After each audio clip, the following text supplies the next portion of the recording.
This summary of Jill Konrath's book Agile Selling will help you into getting up to speed quickly in today's ever-changing sales world.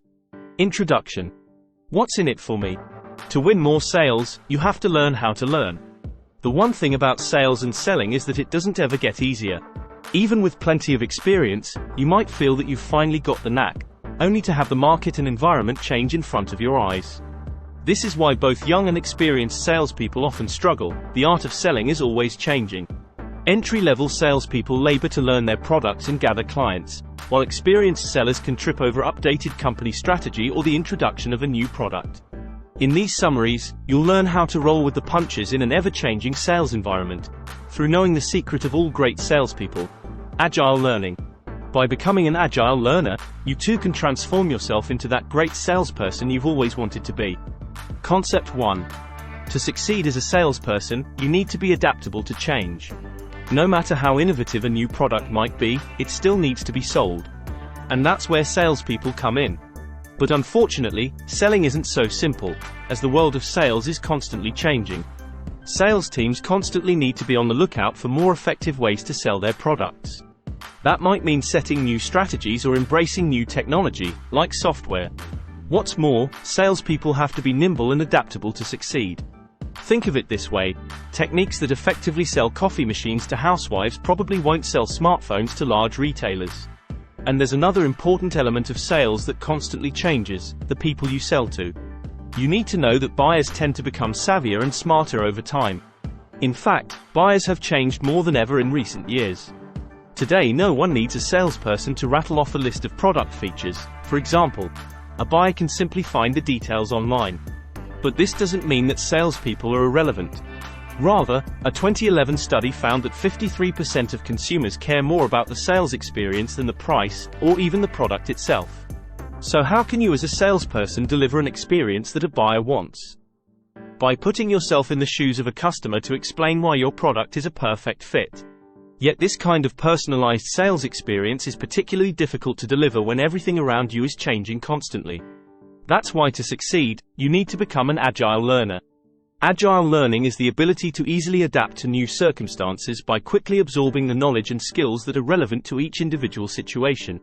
For example, when your biggest client gets a new CEO, perhaps your sales goals will change as a result. Roll with the change and take advantage of this opportunity to learn something new, gain experience and become a better seller. Concept 2. To better manage the demands of selling, let go of negativity and embrace a new perspective. So how does an Agile learner and salesperson actually go about learning? Well, it's not just a matter of absorbing information.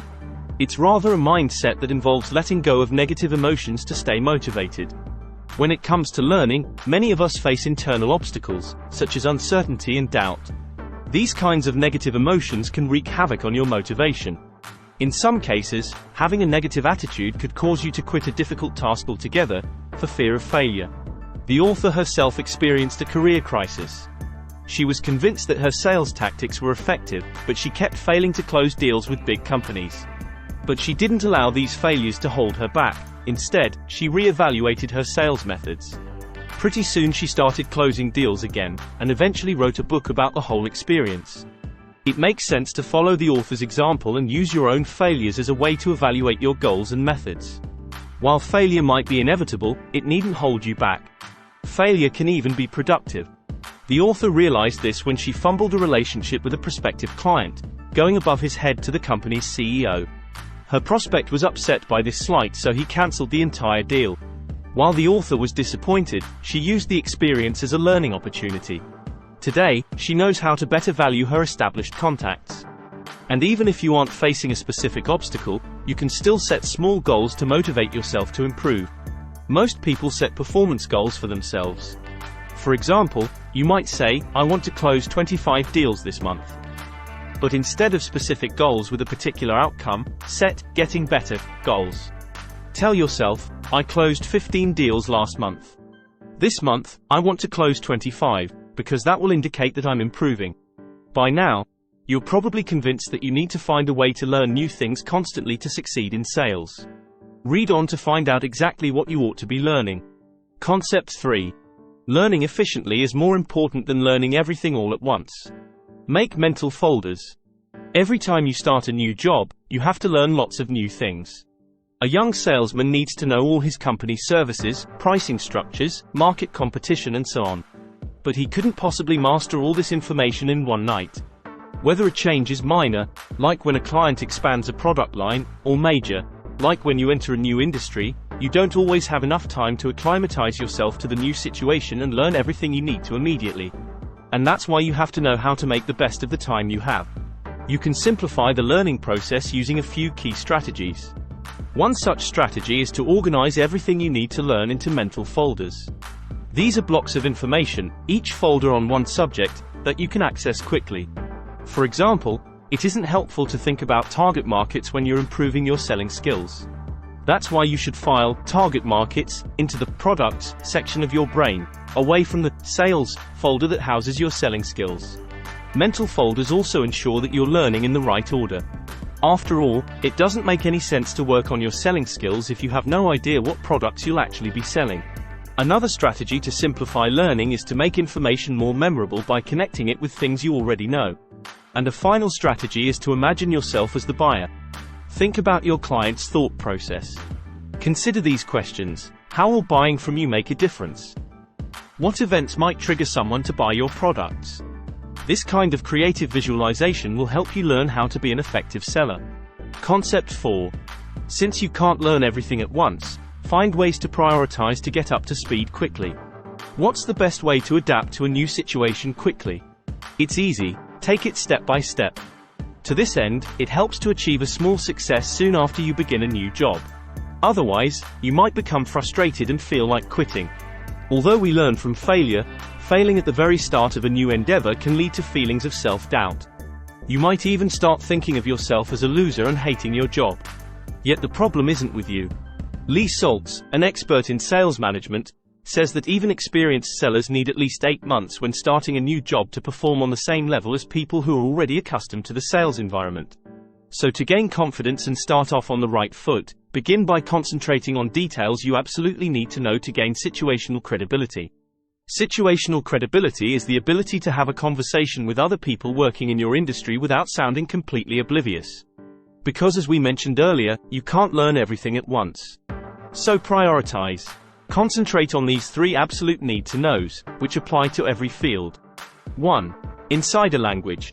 Take notes whenever someone in your field uses a word you aren't familiar with. 1. Learning the jargon will help you sound like a member of the group quickly. 2. Your buyers. Figure out who's responsible for buying.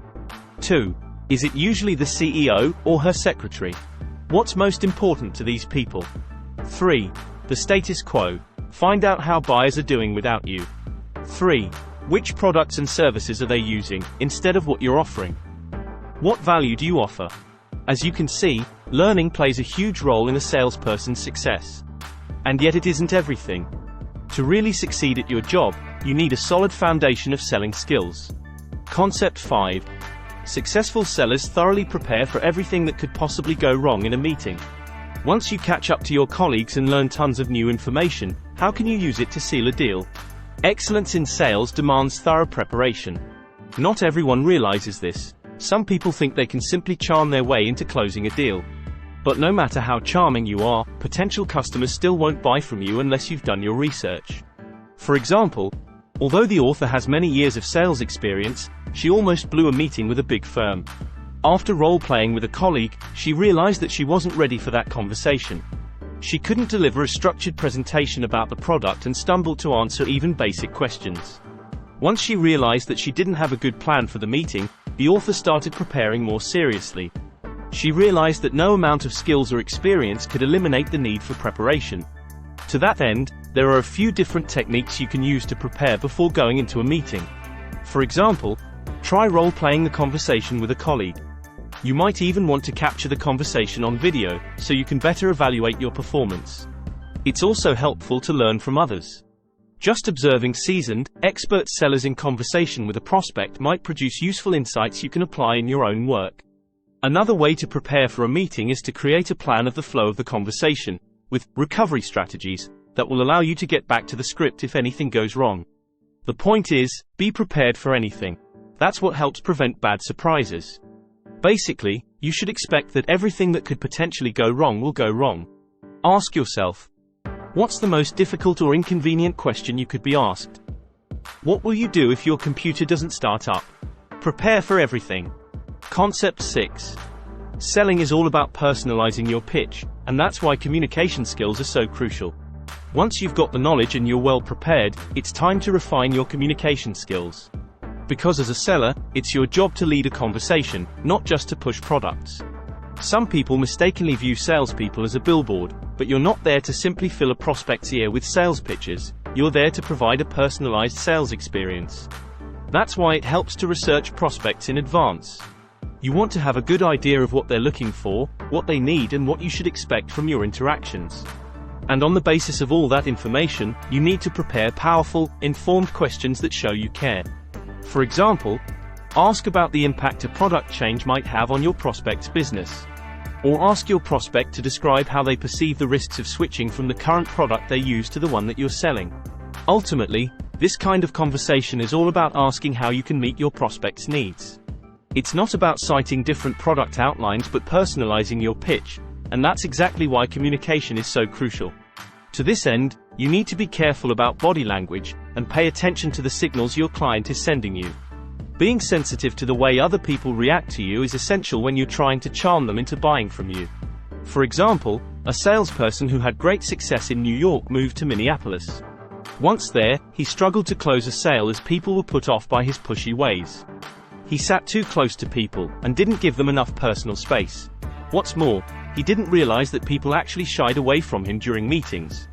Simple awareness of how people were responding to him would have certainly helped him sell. Concept 7. Practice makes perfect. Work hard to improve your sales skills on a daily basis. In addition to all of the strategies you've acquired over the course of your career, you should also work to keep your skills honed on a daily basis. To stay on top, you have to stay inspired and motivated. In sales, attitude counts for a lot. Optimistic sellers outperform the pessimistic peers. So make sure you keep up a good attitude. For instance, you should try to find the value you're bringing to your buyers. This will help you keep your chin up even on the bad days. Don't just concentrate on making more sales and earning more money, but concentrate on the great products you're working to deliver to make people's lives better. Even if it just comes down to price, maybe your product even saves people money. It also helps to treat obstacles like a game, which will make challenges easier to deal with. It can be as easy as seeing if you could finish this project in under 90 minutes. Although everyone gets down sometimes, you shouldn't underestimate the power of bad habits to keep you down. An agile seller can't afford to wallow in old habits, so evaluate which habits are holding you back. To change your habits, you have to figure out where they come from. Generally speaking, habits are formed by a trigger event, which provokes the action, followed by the routine and finally, the reward. To change a habit, keep the trigger event and the reward, but change the linking routine. For example, the author noticed that she was losing lots of time in the morning checking email and reading the news, and she was rewarding herself for this with coffee. So instead, she started working out as soon as she woke up, rewarding herself with a nice coffee once she was finished. This new habit boosted her productivity, as she came home feeling energized from her workout. And once the coffee arrived, her brain knew it was time to switch into work mode. Final summary. A great salesperson needs to be adaptive to change.